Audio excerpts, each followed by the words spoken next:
Dear students, today I am going to start a new chapters that is known as money supply. आज हम लोग money supply के बारे में पढ़ेंगे कि ये मनी सप्लाई होता क्या है।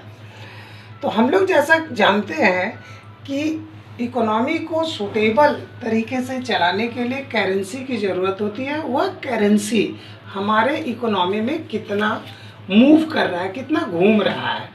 तो सबसे पहले इसके डिफिनीशन के बारे में जानेंगे कि जो डिफिनीशन कहता है कि total volume means total amount of money, कितना जो है वो पब्लिक के साथ है एक पर्टिकुलर पॉइंट ऑफ टाइम में, एक निश्चित समय में कुल कितना पैसा है।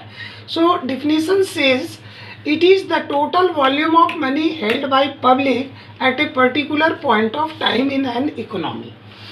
तो इस डिफिनीशन के आधार पर दो विशेषताएं मुख्य रूप से सामने आती है। पहला फीचर्स जो है उसका वह कहता है कि it is the stock concept, मतलब इसमें मनी फ्लो नहीं हो रहा है बल्कि मनी एक निश्चित अमाउंट में जमा है, वह उस कंसेप्ट को बतलाता है। और money held by public only, और कितना मनी लोगों के साथ जुड़ा हुआ है, कितना पैसा लोगों के पास है। तो मनी सप्लाई के कुल 4 कंपोनेंट्स हैं। There are 4 main components of money supply. पहले को हम लोग बोलते हैं M1। M1 का मतलब हो गया it is the amount which is revolving in the economy, और it is also known as transaction money. Transaction means one hand to another hand, दूसरे लोगों में जा रहा है।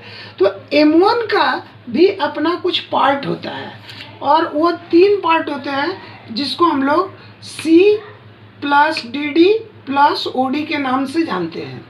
जहाँ पर C इंडिकेट करता है कि currency coins held with public means total rupee और क्वाइंस कितना जो है वह पब्लिक के पास है, और जो पब्लिक के पास होता है उस मनी को हम लोग फिएट मनी भी बोलते हैं।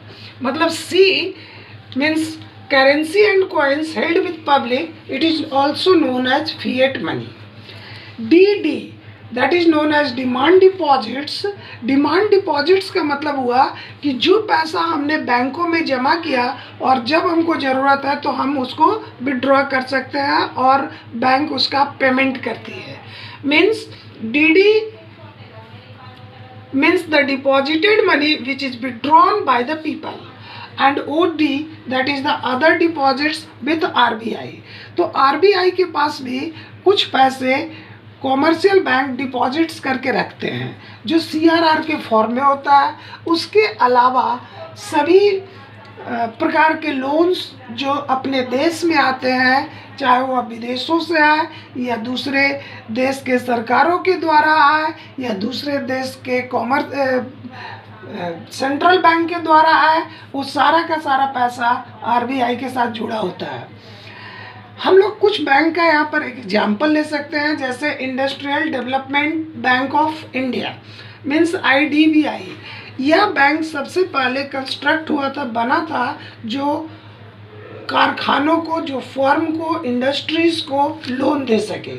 उसी प्रकार से HDFC bank means house developmental financial corporation, तो यह जो बैंक बना था वह कंस्ट्रक्शन वर्क्स के लिए लोन देता है। तो ये सारे बैंक जो है अपना एक पर्टिकुलर अमाउंट RBI के पास डिपॉजिट्स रखते हैं।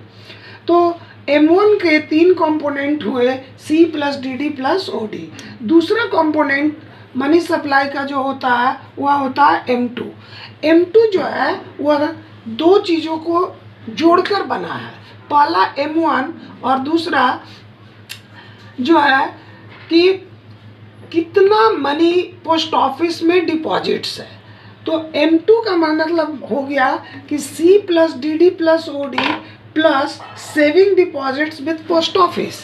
मतलब कुछ लोग ऐसे हैं जो बैंकों में पैसा नहीं जमा करके पोस्ट ऑफिस में पैसा जमा करते हैं एक निश्चित पीरियड के लिए, क्योंकि वहाँ पर इंटरेस्ट रेट ज़्यादा होता है। तो ज़्यादा इंटरेस्ट रेट होने के कारण लोग पोस्ट ऑफिस में एक सर्टेन समय के लिए पैसा जमा करते हैं, उस पैसे को हम लोग M2 में काउंट करते हैं। M3 जो होता है वह M1 के साथ होता है और साथ ही साथ वह पैसा जो कॉमर्शियल बैंक में जमा किया गया है in the form of time deposits उसको भी इंक्लूड करता है। मतलब M3 का कहने का मतलब हो गया M1 plus net time deposits with bank. Net time deposits with bank का मतलब हो गया कि how much amount is kept in the form of fixed deposits by the people. और M4 का मतलब हो गया M3 plus total deposits with post office. So here that is the most important, that is the total deposits, means deposits with bank, deposits with post office and deposits in the form of demand deposits. So M4 जो है वह तीनों का combination है M1 plus M2 plus M3। इस प्रकार से M4 को हम लोग ब्रॉडर कॉन्सेप्ट कहते हैं और M1 और M2 को हम लोग नैरो कॉन्सेप्ट कहते हैं। इसी को बोला जाता है money supply. Clear? Thank you.